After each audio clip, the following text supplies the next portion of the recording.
Hello, my friends. This is John Edward Willie, and I have made videos about philosophy, about why it's important, about what it is, but I thought I'd like to start doing videos that, rather than telling you what philosophy is, show you what philosophy is precisely by doing it. I think the best place to start thinking philosophically is to begin with the possibility of doubt or skepticism. That is, to begin with the idea that you could be wrong. Of course, we're used to the idea that we could be wrong, at least about certain things.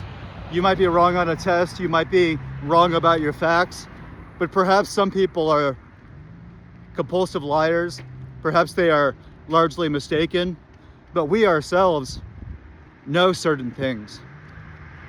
This confidence that we know certain things is where philosophy begins its interrogation. Skepticism, as a form of doubting, is a part of the philosophical endeavor towards self-examination, towards exploring the world and yourself through the use of questions and interrogation. And in questioning, one is beginning with doubt, skepticism. That is, to ask a question, you have to raise the possibility that something is wrong. And that's a very interesting kind of process that philosophy is unique in that it wants to keep alive the possibility of questions, the possibility of being wrong on levels with which we rarely consider, That is, science, economics, psychology, a number of disciplines and practices that, for all intents and purposes, function perfectly well. There is always within every practice the trace of the philosophical, which in many ways is uncovering and unburying, almost without our participation. Now, of course, it is we who, in asking questions, begin to undo, not the entire thing, like we don't undo the entirety of science or the entirety of psychology or history simply by asking questions, but we begin this kind of practice that I like to think of in an image. And that image is that what we are doing when we're asking questions and pursuing this use of philosophical skepticism as opening up a space, I like to think of it as being an act of both burying and unburying. And what I mean is that we have a conscious experience and a conscious sense of self, but beneath that sense of self are ideas. Whether or not we want to admit it, we have ideas.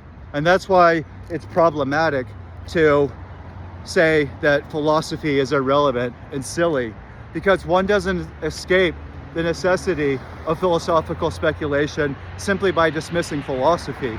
It simply means that you're doing bad philosophy, and that what you already have are ideas and assumptions that in fact can be challenged.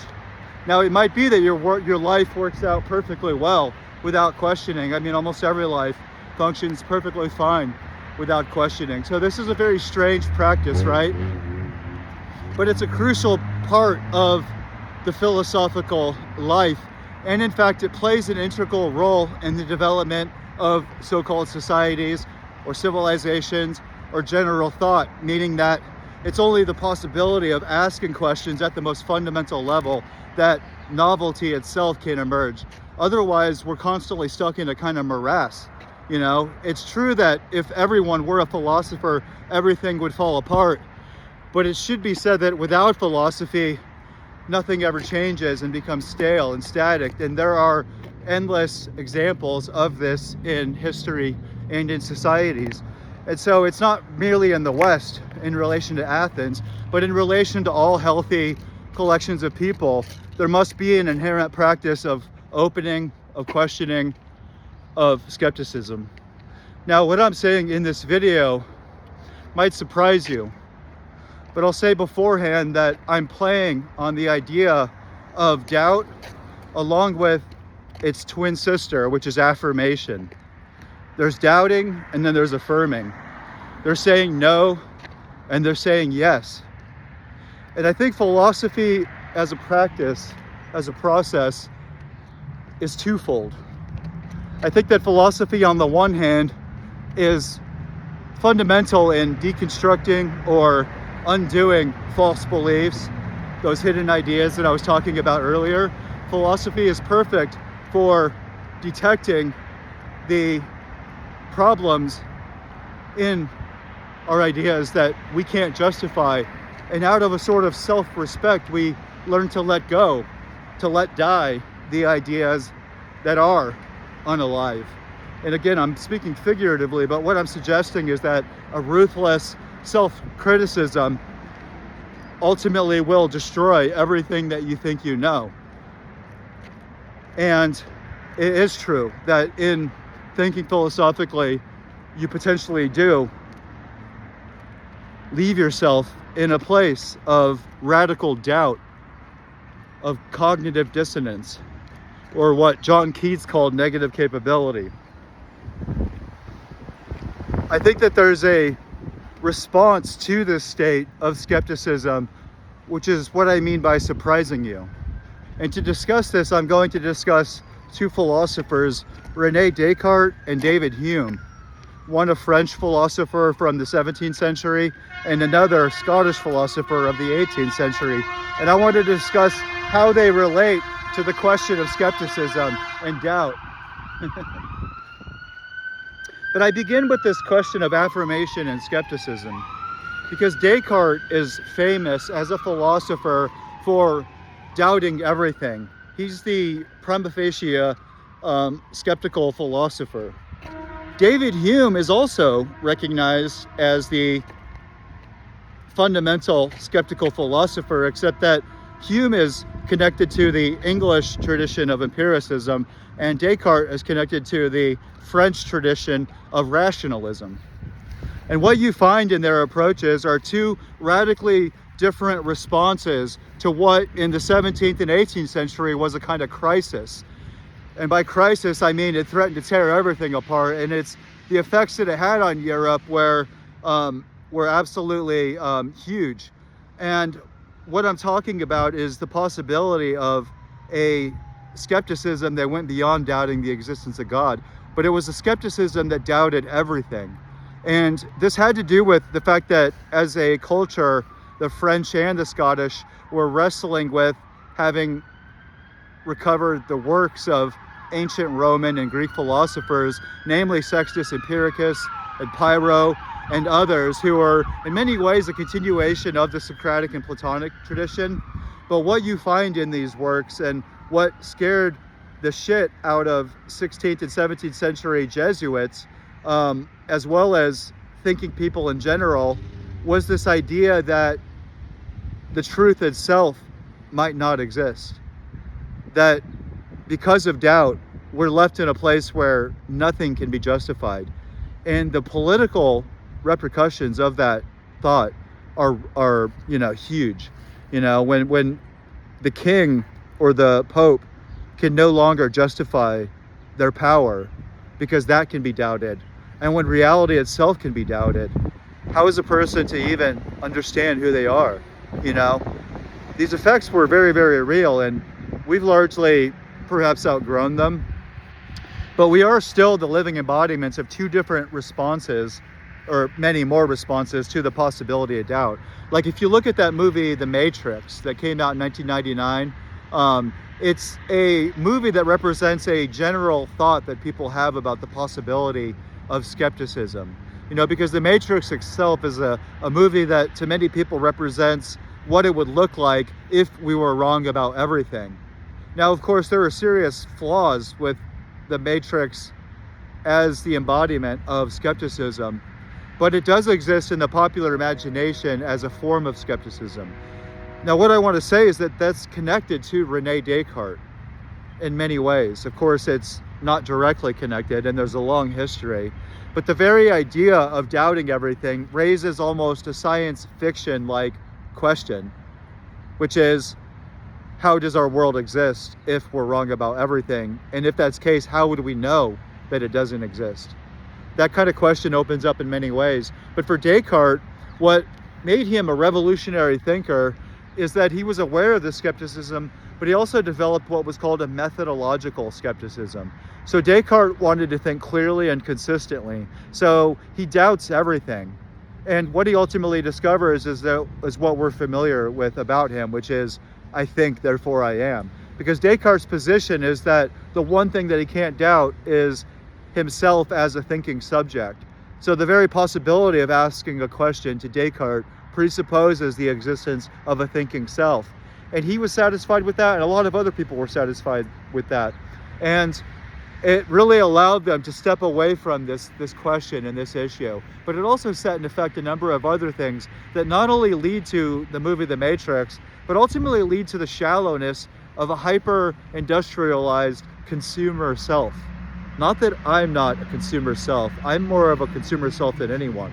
But I recognize myself ultimately as having a queer kind of connection to this Cartesian self. And what it leads to on another level is a world of half-educated, college degree wearing, thinking people whose idea of thinking is doubting everything, almost as if that removed them from the possibility of having to think clearly and sincerely, meaning that thinking itself might actually operate in a way that has nothing to do with Descartes, or very little to do with Descartes. You know, Descartes invented Cartesian algebra, and he's fundamental in many ways to the scientific revolutions and the Industrial Revolution. But even more than that, he is the crystallization of this idea that is extremely powerful. It's so powerful that it's not just an idea, it's actually the very basis of most of our entire worldview. And what this idea is that we are subjects in an objective world, and that there's a kind of separation or space between us as selves, which Descartes thought of as souls, and much of his philosophy is a justification of the soul. But even those who don't believe in God continue to assume, because they have to, just as much as I have to when I'm not thinking, that there is such a thing as the substantial self within the self.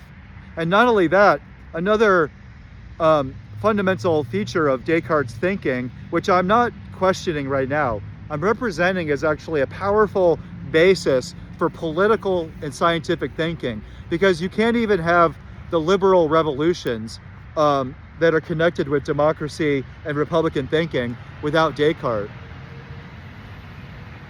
Of course you can, but Descartes is really fundamental in the way that we think of ourselves as embodying rights. Because there's three things going on. One is that there's a self within the self that is very real, almost as a soul, but almost as an essence. The other idea is that reality itself is made up of substances. So there are key truths about reality itself, and there are key truths about us. And Descartes himself is a beautiful outcome of a long Platonic tradition, going back to Plato, because Plato himself is the basis of believing that we are rational beings, the world is rational, therefore we can know reality. And that in itself is an extremely optimistic position. Whether or not it's true, it has ultimately led to the very world that we live in. And Descartes is the beginning of modernity. Plato represents the ancient world, but Descartes represents the profundity of the modern world. And it's one thing to begin with doubt, skepticism about early modernity. And everyone really thinks that Descartes was wrong. But what they're not really doing is really beginning with, not with gratitude, but with the sense of honoring not only what he did beyond the scientific things that he did, and beyond sort of creating a philosophical way of thinking about ourselves as political subjects with rights, as well as scientific beings who could, like through Francis Bacon and other scientific thinkers, that we could know the world and master the world and make our lives better, to progress. Progress itself begins with Descartes. And so one can then see that doesn't grant Descartes the truth. What he is fundamentally a crucial feature, a crucial thinker who we are all continuations of in the way that we think of ourselves as people in the world. And as a side note, I really think that the troubling existence of anxiety and depression isn't explained by Descartes. It isn't explained by saying that it's rooted in Descartes' bad ideas or his ideas that weren't incomplete and therefore left us in a state of incompleteness. But it's suggesting that the idea that we're alienated, that we're separate from the world, that can go hand in hand with catastrophe, it can go hand in hand with devastation that leads to depression, you know? Like if you don't have anything and nowhere to go, you will be depressed. And when you don't fit in anywhere, you will be anxious. These are things that people shouldn't feel guilty about. But they are guilty if they assume certain ideas. And one of those ideas that I think the exam in life leads us to uncovering is this common idea that we are alien beings from another world. Not that we think of ourselves as aliens, but we often assume that we don't fit in, that humans don't have a place in the world, or that we have been wronged, that other people have screwed us over in a way that is unredeemable. What I mean to say is that when we begin to question Descartes, even if we can't outgrow the Cartesian self that we already are and that we must be for things to go on existing, we can at least recover ourself, right? We can recover the possibility of being free from depression and free from an overwhelming anxiety. Not free from depression or anxiety, because that's a feature of all life. I think that that's a necessary element in being human, that is having anxiety and depression. But what I mean are the extremities of it that are paralyzing. And I come out of a world that is paralyzed by anxiety and depression. And although I had to free myself in many other ways, I think philosophically, the linchpin in unlocking the ideas and all the bad philosophy that was keeping me paralyzed in depression and anxiety is connected to the traditions in Descartes, which makes us think that we are beings who have to understand our world in order to make it better, and we have to understand ourselves in order to be better. Because I was hell-bent, ever since I was a teenager, I was hell-bent on being self-educated, on learning everything and improving my life and developing mastery, like developing a sense of control. That was not just a big part of who I was, it was who I was. And yet at the same time, ever since my 20s, there was an ongoing exploration of philosophy and doubting. But it wasn't until I began to really connect the dots. And it was because I was also taking seriously another philosopher, who's David Hume. But this isn't necessarily logically connected. However, when I began to suspect that perhaps I didn't have understanding of the world, or as a relational idea, that I didn't have control over my world. Not that I couldn't exercise a modicum of understanding, which we must do to improve our lives, to improve ourselves, but I didn't have the kind of knowledge that I assumed that I would be privy to were I to read every book ever written or think every thought ever thought. And what I mean is that I discovered a horizon with which we can't understand reality with certainty, and we can't understand ourselves with certainty. And I mentioned the horizon because this horizon has to do with something that I think certain people have tapped into, but it's very subtle and nuanced, which is that because we are the thing attempting to understand itself, we can't understand ourselves. And so this isn't a mystical claim, and it's not a paradoxical thing, but it has to do with the fact that Descartes was making certain assumptions that we have to assume in order to live our lives. In order to have the idea of rights and democracy, to have a constitution, we have to believe in Descartes' cogito.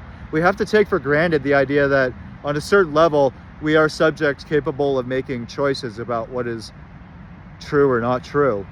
That's something fundamental to our legal systems and to how we conceptualize ourselves, and myself as well. But when we're thinking philosophically, we're doubting that. And that's the thing that is fundamental about philosophy that keeps it a continual process, is that although we have beliefs, we are agnostic about these beliefs so long as we're thinking. And so although I have to be Cartesian in order to live, when I'm thinking, I'm doubting Descartes. But I wouldn't recommend that to anyone who was first discovering Descartes. Because when you're learning to think philosophically, it's critical to remember that there's a reason why we're still studying Descartes, right? It's one thing to see that Descartes was mistaken, he's outdated, his terms are off, his ideas are off. But it's another thing to see that there's a reason why we are continually engaging in dialogue with him.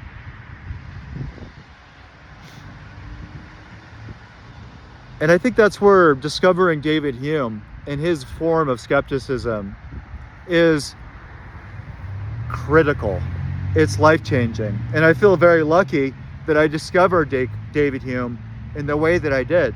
Because although I've been reading his work for a long time, I'd always thought of philosophy and done philosophy, as we all do, in a Cartesian way. And I'm not trying to be too philosophical or to use too many fancy names or terms, but Martin Heidegger returned me to David Hume, but that'll take 50 videos to explain. I mentioned earlier that when we're talking about knowledge and truth and belief, we're also talking about saying yes and saying no. That is, doubting and affirming are both fundamental in philosophy. I mentioned earlier that a big part of philosophy is learning how to doubt, is learning how to be skeptical, not only about society and other ideas, but I think more importantly, learning how to be skeptical towards yourself, learning how to doubt yourself. The Greeks called that parrhesia. A parrhesia is a crucial word. Of course, we often translate it as frankness of speech. You know, parrhesia means the courage to speak truth to power. It's something that we often lack when we need to, but it has to do with the courage to speak directly to those who are in control and not be afraid to say what you think, to speak truth to power. But the element of parrhesia that is left out is that it's also about doubting yourself and speaking directly and frankly to yourself and questioning yourself. That's something that's really lacking in most thinking people. It's really easy in many ways to practice this Cartesian doubt or any kind of doubt. In many ways, you're right, because so much of our life gets away without doubting. And so in doubting, everything falls apart, and it could potentially destroy you or traumatize you when you start realizing not how much is like not true, but how much is not true. Because I'm not one of those people that thinks that everything is false. I think that what we have are large degrees of veracity. In other words, there's so many ways in which we think about truth that the idea of doubting everything prima facie is itself not really a preferable way of operating. But when we turn that in on ourselves, we discover that so much of who we think of what we are dissipates. And this is alarming. This is deeply challenging. This is what leaves one in a state of radical alterity. And radical alterity is a term that refers to the open play of meaning and signification when one has pulled the rug out from beneath oneself. And that rug that one pulls out from beneath oneself isn't merely doubting that you're wrong about certain facts or certain ideas, but it's the idea that your culture, your education system, the very structures that you're embedded within are, as Nietzsche said, useful errors. They're keeping things going, but they're largely smoke and mirrors. And yet, as I keep iterating, one has to stop being philosophical in order to live. I can't live or enjoy my life or have any meaning at all were I to continually philosophize and think 24/7. That is to live in a state of suspended doubt, right? I can't live in that state. No one can. And that's why philosophical people are often the laughingstock of everyone else. And that's why people who sit at cafes and read philosophical books and smoke cigarettes are sort of strange, you know? The French invented the cafe, and they also invented the caricature of the intellectual who sort of lives in a fantasy world and doubts everything.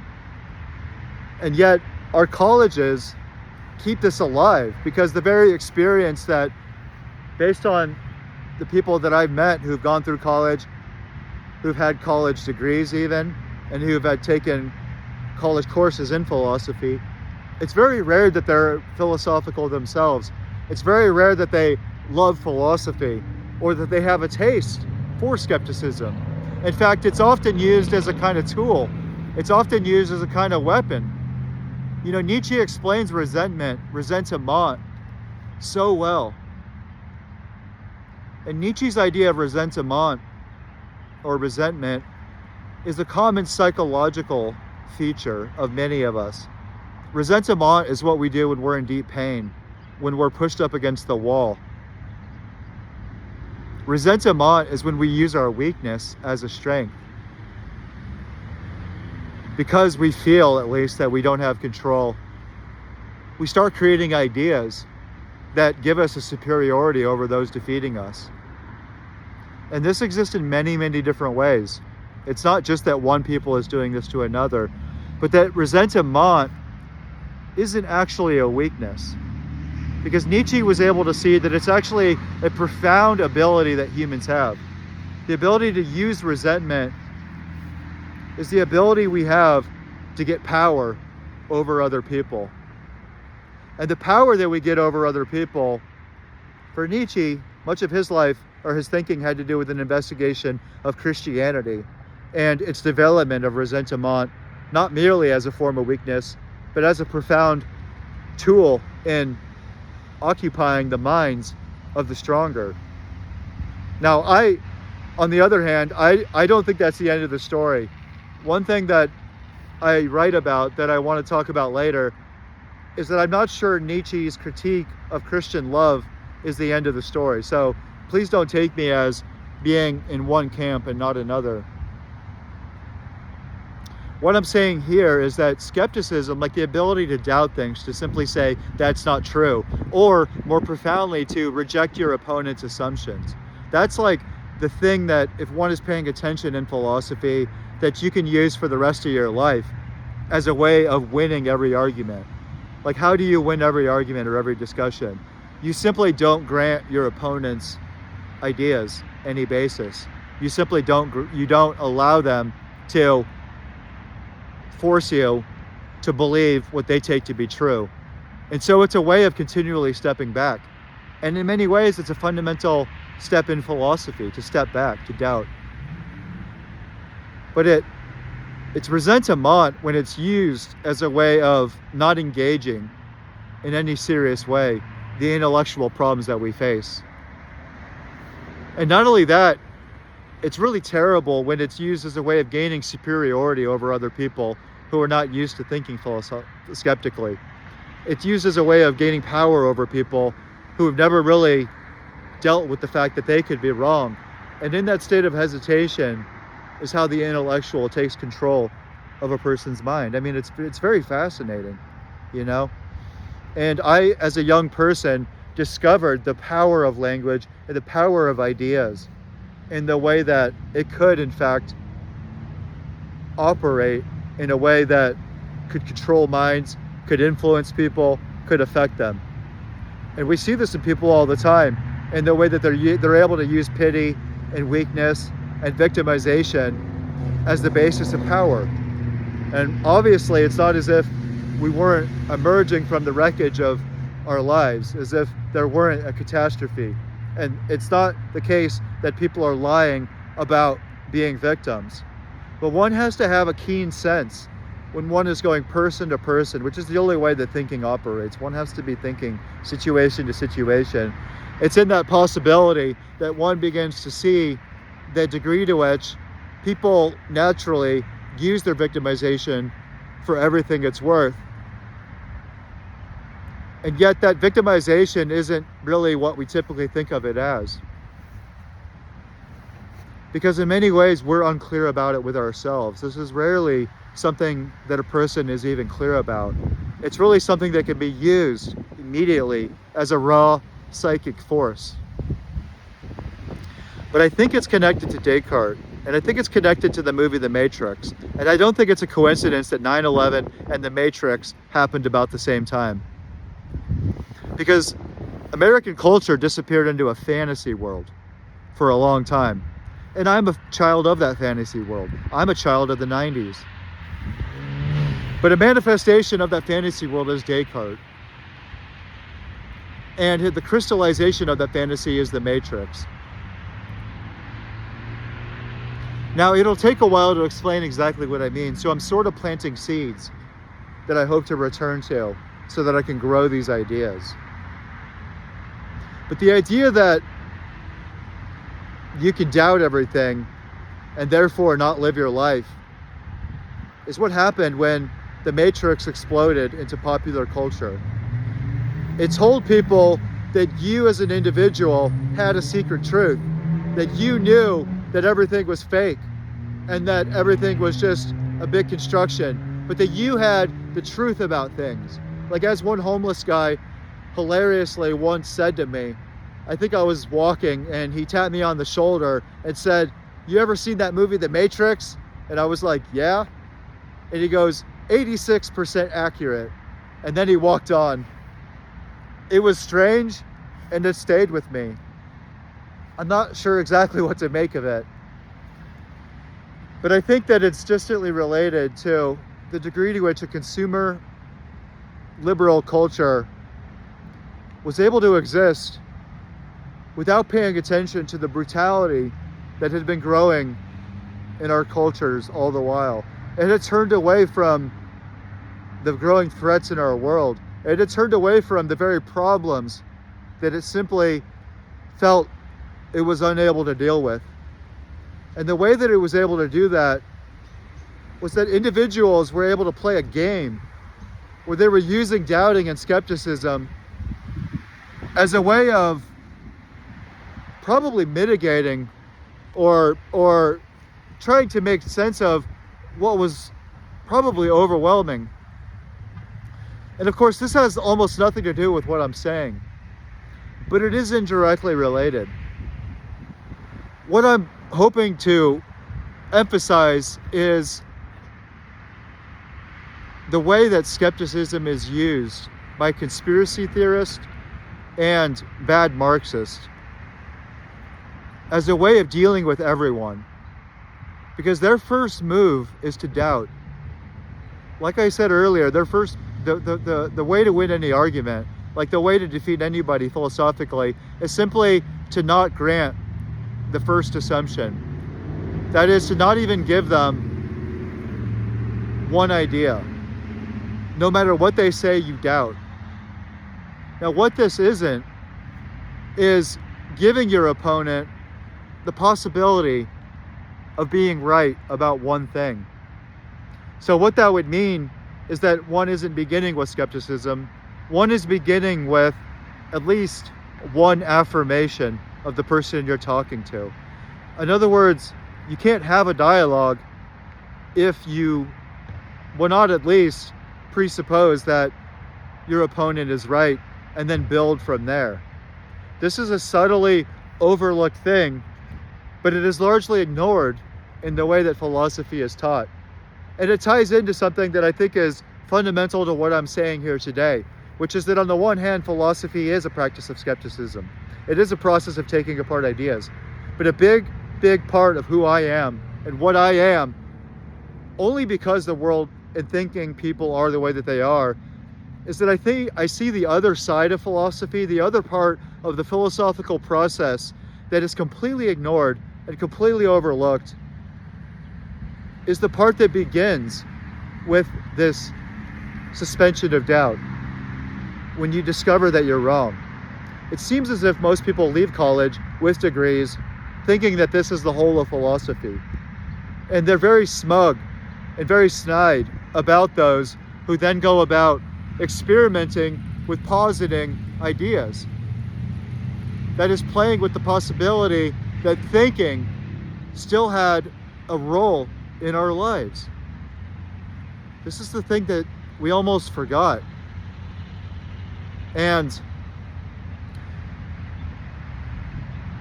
what it means is that we would have to begin with the truth that even the possibility of asking a question or doubting, like doubting everything or doubting what you believe, can only happen if you're already affirming that something exists. Like, for there to be a problem, for there to be a question, there has to be a reality in question. There has to be a problem in question. So what this raises is doubt about us being subjects inside of ourselves who are doubting an objective world, because that itself can't exist without an objective world. Now, this really frustrates most thinking people. It really frustrates most college-educated philosophical people, because their modus operandi is to begin with this kind of doubt as a methodology. Of course, many of them go about living their lives almost without realizing that their lives are impossible if their ideas were true. But there's an inherent limitation of doubting itself as a part of the limitations of thinking, and we overlook that. So it's not merely that we have to affirm a world and a self that we don't really even understand in order to doubt it, but that we're in a position of radical questioning about how we are in the world anyways, perhaps in a way that eluded Descartes and his progenitors. And the reason I mention David Hume is that he had, as a person, as a philosopher, a brilliant response to skepticism and doubt. And the way that he was able to do this was by distinguishing what Descartes was doing from how we lived our lives. So on the one hand, no one has ever gone beyond David Hume, right? In 400 years of philosophy, no one has ever adequately responded to David Hume's skepticism. And his skepticism is formally and conceptually different than Descartes'. Because for David Hume, he begins with the possibility that we are brains. Now, he's writing in the 18th century, so he doesn't necessarily use that word. But the way that he's thinking is that we have impressions of the world. We're not subjects. We are not thinking beings. We are not separate from the world. We open our eyes, and reality exists. That's where David Hume begins. He begins with the sensory impressions of our life. And in many ways, that's where it ends for David Hume. Now, it doesn't end, because what is truth? Like, what is belief? What is language? What is knowledge for David Hume? Well, it's much more experimental. It's much more fragile for David Hume, because what he thinks knowledge as, and what he thinks of truth as something that has more to do with the way that we, on a personal basis, associate the ideas that we have about reality. So he begins with us as bodies that are taking in sensory information, and then based on those particular sensory data, through that sensory data, like what we see and what we hear and what we feel, we create ideas. And these ideas are associations of sensory information. And in creating these ideas, we are proposing them to others. And so knowledge and truth for David Hume exist in the way that other people can doubt our ideas. And so we begin to consider the possibility that our association of ideas are wrong when other people who have sensory information and associations of ideas begin to doubt. And what this would ultimately lead to is a different kind of way of thinking about knowledge that is more associated with what the British have done, and it's much more associated with a critical scientific sensibility. Now, of course, when you read Martin Heidegger, the German philosopher, you find that all of the people who think of themselves as being in David Hume's tradition, as doing what David Hume is thinking of as the possibility of truth, really have no claim to that. They really have no connection to David Hume, because what they are is a continuation of Cartesian thinking.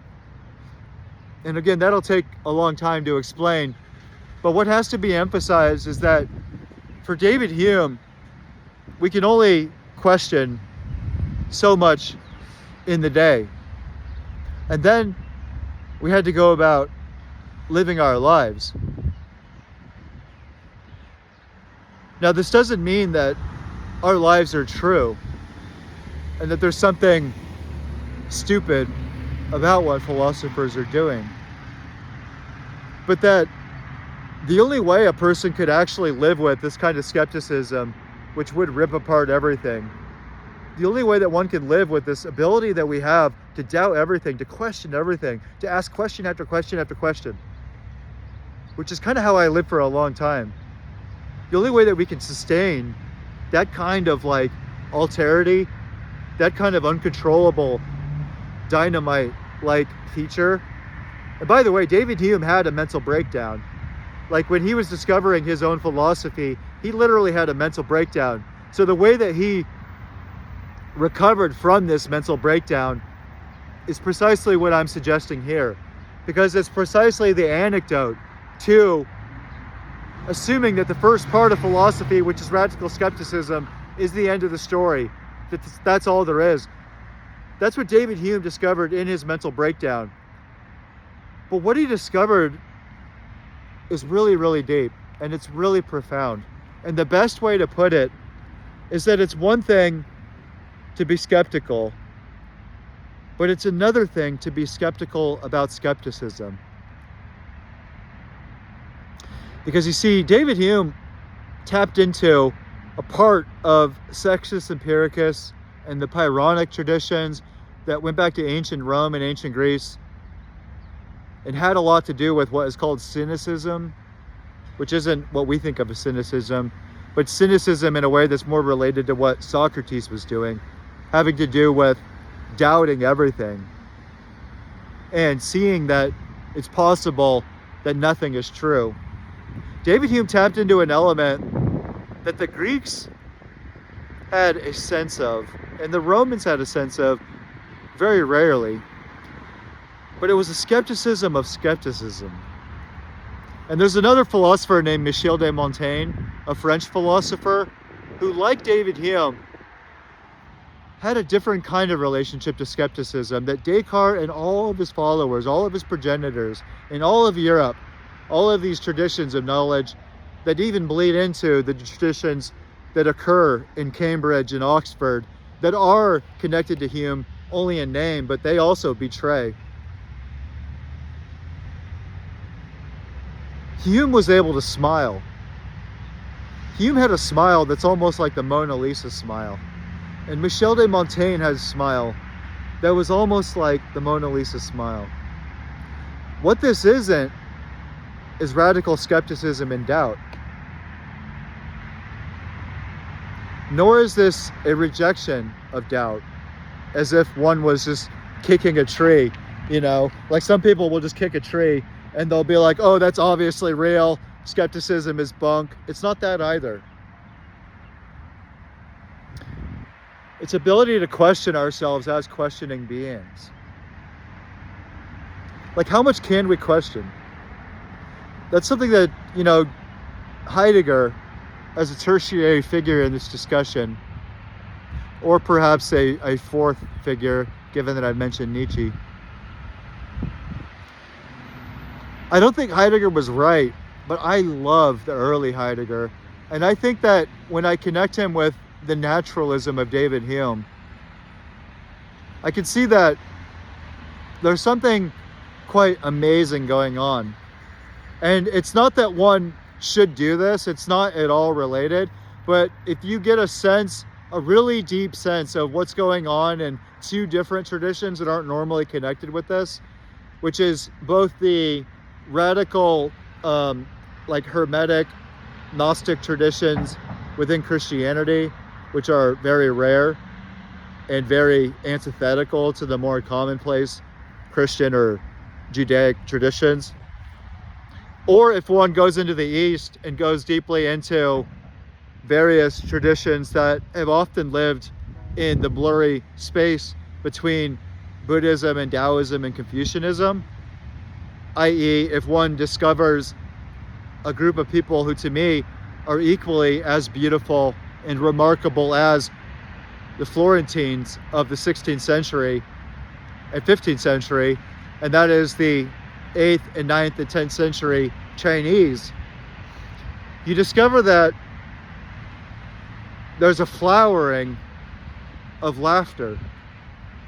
And this flowering of laughter is not a cynical, like sort of psychopathic laughter that we hear in other pathetic people like the Joker. I can't stand the Joker as a cultural figure. But it's a kind of laughter that comes from the belly. It's a deep kind of giggling.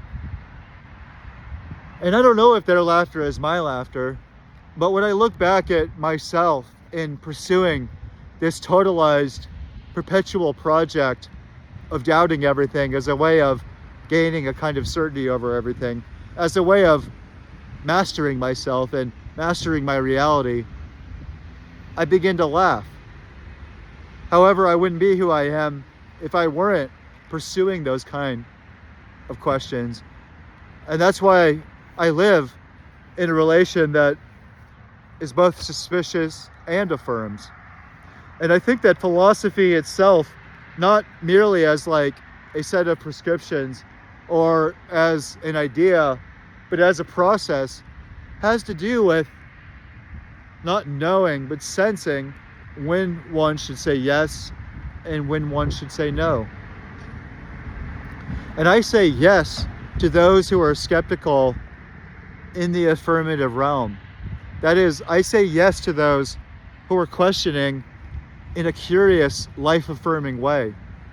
I say no to those who automatically say no to me in the name of a suspicious, almost like paranoid type questioning. And so if you've been around this, then you know. And I didn't really intend on discussing all of this. What I had meant to intend was to focus upon the possibility that the way we're taught skepticism, the way that we're taught questioning, the way that we're taught to doubt in popular culture and in education systems, like people who are claiming to teach other people how to think, I think this in itself needs to be questioned, and a different kind of skepticism and doubt ought to be encouraged. And the one thing that I suspect to be elemental in this radical orientation towards a new kind of questioning would be that it has to begin with an affirmation of your own experience. Not that, oh, my experience is more valid than yours, but what I mean is an affirmation that your senses are giving you things that have to do with the world. And what we're doubting when we doubt isn't the possibility that that's incorrect.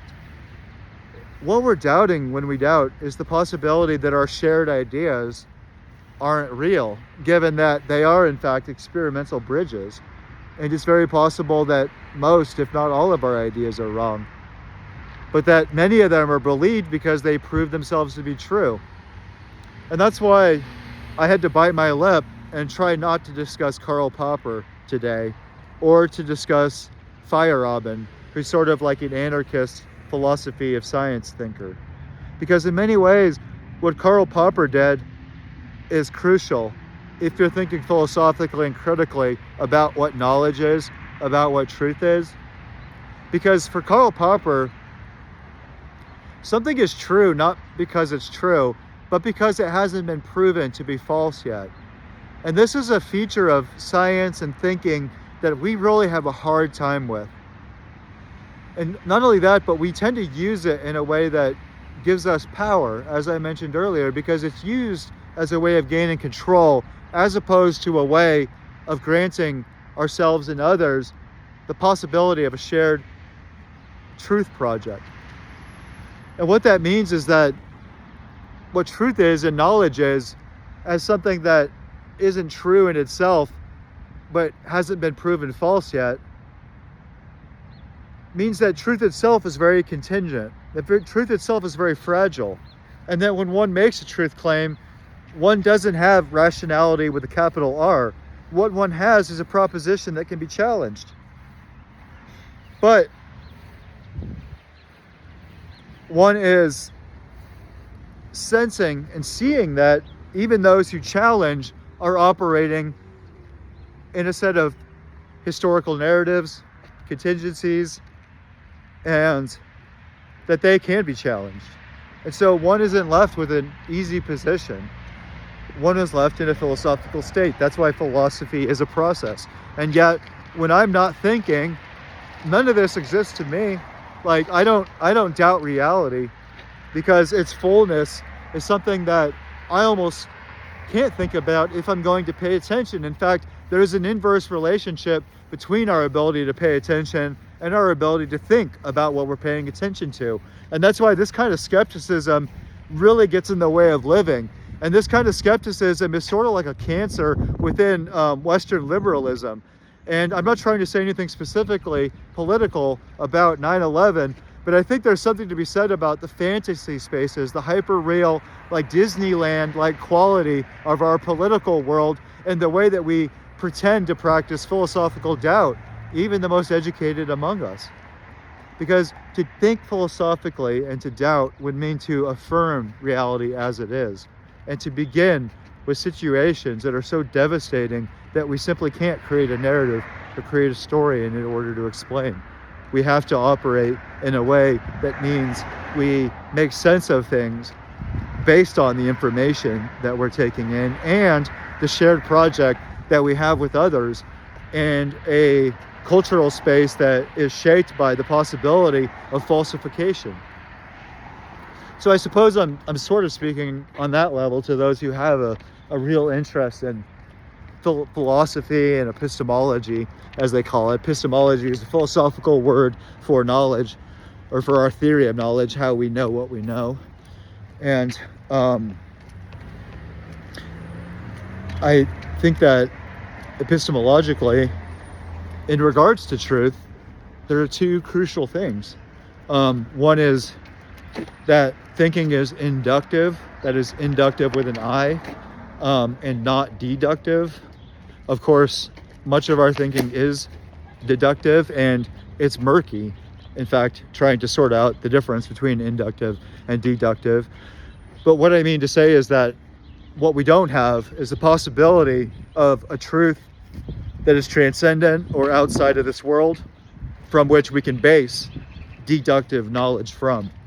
Because that's Descartes' error.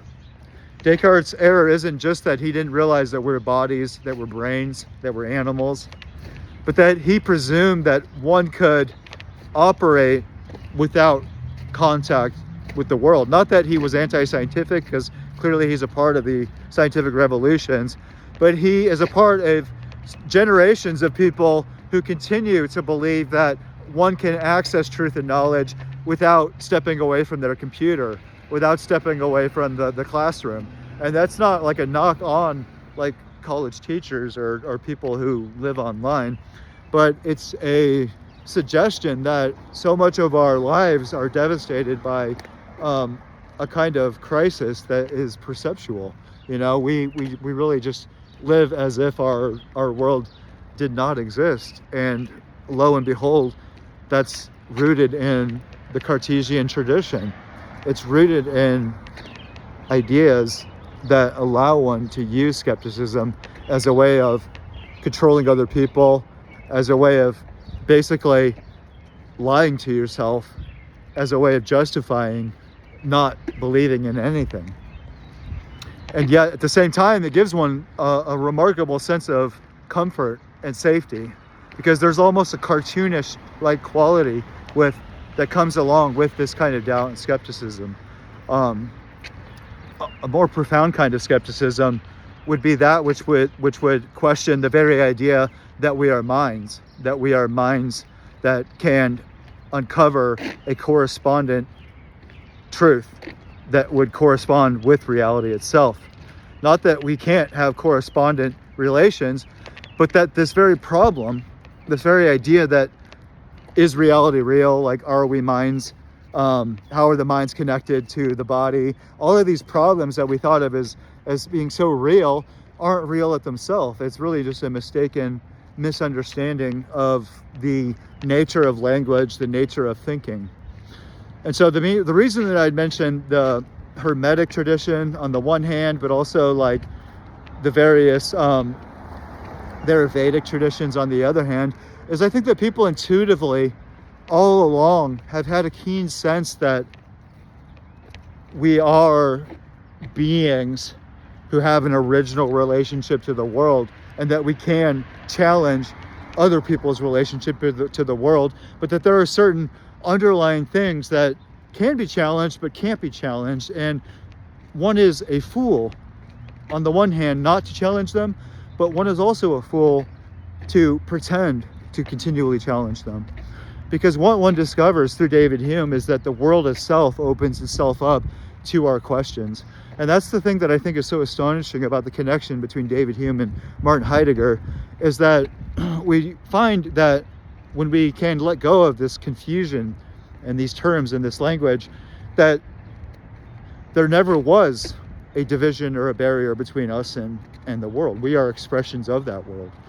Now, given that their language is so crude and awkward, and they're sort of like dead white men, it's very hard to see how this would have anything to do with our lives and our experiences.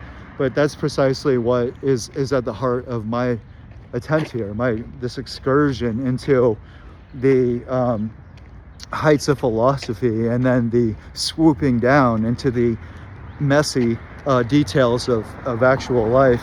I'm hoping to thread together a kind of way of thinking that can, in fact, take seriously the world as it affirms itself, like as it represents itself. But also, I think it's easy to get lost in the confusion, given that there are thousands of videos already on YouTube about skepticism, about doubt, Descartes, and David Hume. And they're largely all bad. Not that they're not on the right track, but that I can clearly see that they have that lack of grasp on the problem itself, on what this means. And it's not that anyone has a grasp on it, but that there's a big difference between talking about skepticism and actually doing skepticism and living out skepticism. And I think that because they don't live out skepticism, they just talk about it, they don't actually deal with the consequences of skepticism. Because when one is pursuing that kind of life, it forces you to change your life. You're not simply doubting things, you're also doubting a way of life, and therefore challenging yourself to live a new kind of life, to open up to a new kind of life. And so that in itself is a part of what the grace and the difficulty of philosophical thinking is. And the other thing that, besides like thinking being inductive, meaning that our relation between our ideas is much messier and cruder than we think it is, because to have deductive ideas would be to presume this kind of tight logical relation between our ideas and our stories that we're telling ourselves. When you listen to almost anyone, including myself, you find that there's almost no logical connection between any idea or any association. It's interesting how we justify it as being that, but what it is largely more like an impressionist painting than like building a house or something. That is the mental mythologies that we live in. And of course, there's truth in all of this. It's not, again, this isn't an idealist position where one is like trying to pretend that reality doesn't exist or something. Whew. Make sure I didn't lose my keys. But the other idea is that truth is a probability. Like in our world, truth is understood much more statistically. And this is like a seed for another video, another thought. But it's not just that thinking is inductive, almost like chocolate, eating chocolate, but that thinking is also in our world statistical. And one of the more invisible sort of leaps that our world has made in the last 200 years is that we increasingly trust within the statistical. We increasingly trust that knowledge can be understood as a probability. And I'm no specialist in this field, but you find that truth itself at one point was understood to be something that had more to do with like revelation, or something that would reveal itself, or like truth that would have something more to do with like somebody else having like a control or say over it, like a priest or something, or that individuals had no right to know the truth. That itself is what liberalism and Descartes challenged, and ultimately developed the idea that truth could be something that individuals could know. But in our world, that turns out to be false. And given the complexity and overwhelming interconnectedness of our world, the truth itself is no longer seen to be something that individuals would be the privileged locus of, but that truth itself is suspended in statistical anomalies. And so you have a world that is run according to statistics, a world that is run according to probability.